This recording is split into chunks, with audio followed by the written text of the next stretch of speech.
Okay, and the last question is, what are the good ingredients that I should look out for? Now, amazing. So the good ingredients you should really look out for is water, so anything that says aqua, and also your oils and the good alcohols as well, I would say. But it can get quite confusing, so I'll give you a little trick. So basically, with any product, they'll always have your ingredients at the back, right? But the first 5 ingredients are the ones that are actually quite crucial. So that means they have the most mass volume of that ingredient in that product. So if, let's say hypothetically speaking, if a product has petroleum as one of the first 5, you know, A, petroleum is bad, and B, if it's one of the first 5, it means it has a higher concentration. So really look at the ingredients as much as possible. But really the first ingredient that it should say is aqua. And then the oils will sort of follow after. So it should be like shea butter, the cocos. Now there's a lot of long names that are used to describe like coconut oil or substance of coconut, shea butter, all the good ingredients. So it is quite mouthy to even say. I know how to identify them, but I don't know how to pronounce them because it's horrible little words. However, definitely try and use this Think Dirty app.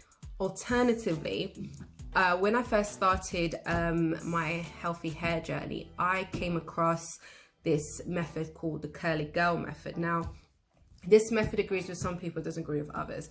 It agreed with me. It was a great, nice little Bible beginner starter kit that sort of encouraged me to really start looking at the back of the ingredients and seeing what I should and should not be using.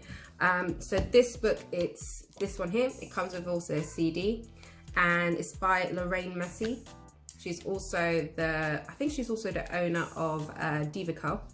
And honestly, it's just a nice little easy read breakdown book that tells you all the ingredients that you should be using, looking out for, shouldn't be using, how to cut your hair, how to carve the curls, how to wash it, how to use DIY ingredients. Honestly, it's a nice little baby. The only thing is, coily girls might get a bit dissatisfied with it because it just doesn't really promote coily hair as much. It's more curly and waves. However, I've got an alternative for you, which is the Science of Black Hair. Now this is a dream. I'm still actually currently reading through it, but honestly, it's such a nice little baby. It's a full breakdown of black hair, what it does, what you should be doing, what you shouldn't be doing, the density of it, how much water it needs. It's a lot. It's a whole module. But it's great. If you are serious about your hair, go to this. However, if you kind of just want a simple regime or anything, I would sort of suggest contacting us, and we're more than happy to help you. We always work around people's lifestyles, how much time they have in the morning or in the evening, and then that way we can do things that are catered for you. I know a lot of people don't even have time to look at the ingredients, and that's fine. We're here for you. We're here to help you. So yeah, but yeah, that's it. Thank you so much. It's been so much fun.